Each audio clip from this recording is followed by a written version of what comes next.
Hey all, I just came in from a run, did some ab workouts, and now I'm about to go eat my breakfast because I am hungry. I usually don't film like me waking up and like that whole thing because as soon as I wake up I just want to get to working out, because if I don't do it like right away then it's going to be really hard to do it later. So that's a tip. It's really good to do a workout before you do anything else in your day. Of course I have my vitamins and I drink some water before I go out so I don't like pass out or something, but yeah.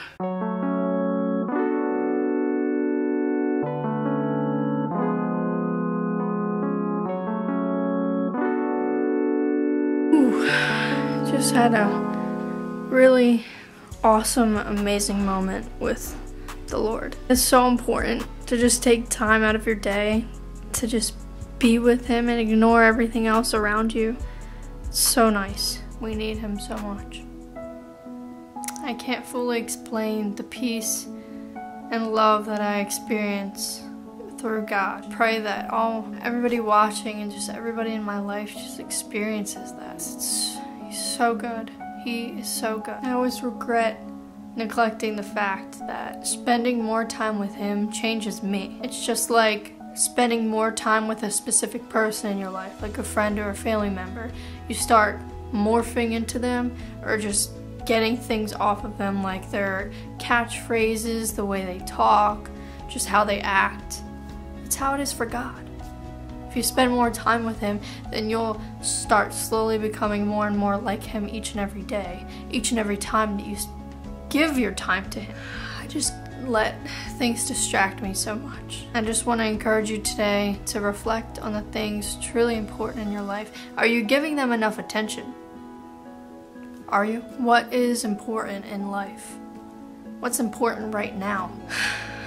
What is important right now? It's easy to forget who we are, who we want to be, what we're striving for, what our purpose is. It's really easy to forget, especially in the world of social media where everybody's expressing themselves and throwing themselves at you and saying you should be like this and you should be like that without even really having to say you should blank.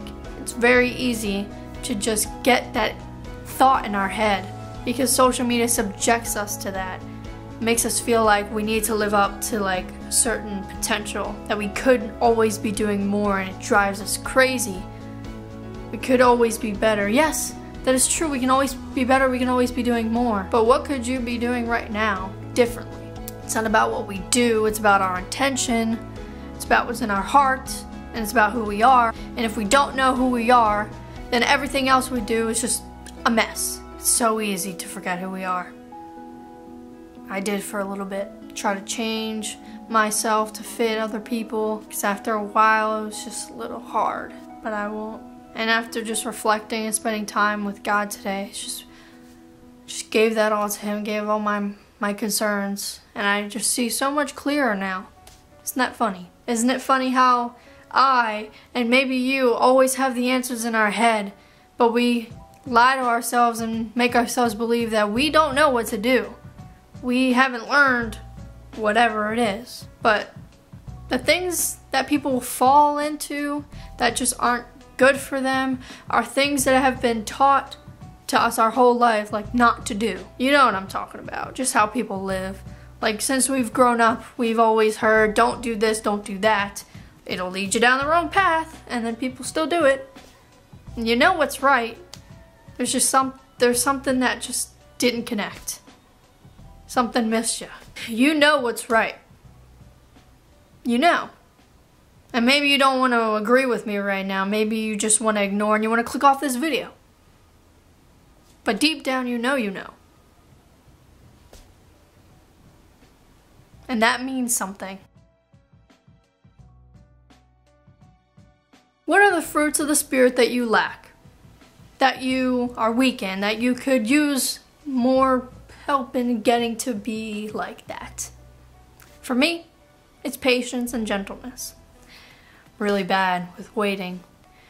Sometimes really bad at being gentle to people. But I encourage you today to pray that the Lord strengthens you in those areas and in those fruits. Seek His Word. What does God's Word say about those things?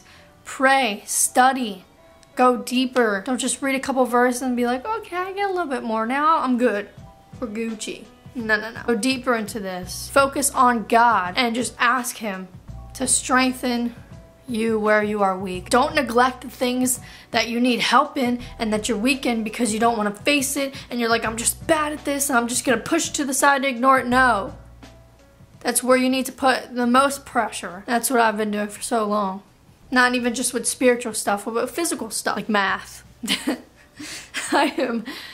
I say I'm horrible at math, but it's just that, like, I don't want to put in the effort to learn it, so I'm not bad at it, I'm just lazy. And because I'm bad at it, I just continue to struggle in school right now, and I shouldn't be. I just need to take time to go back and learn it instead of just pushing it away and saying I'm just bad at it, it's just natural, I'm just naturally bad at it.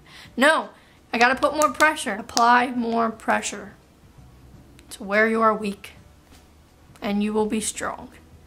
With the Lord's help, and only with the Lord's help. And that goes for anything. Don't think there's anything too small, too minuscule, too unimportant to not bring to God. Thank you for listening. I pray that you receive this message with joy, that your ears are open to hear and your eyes are open to see. The Lord bless you and keep you. Love you guys. There's been a lot on my mind. What's next?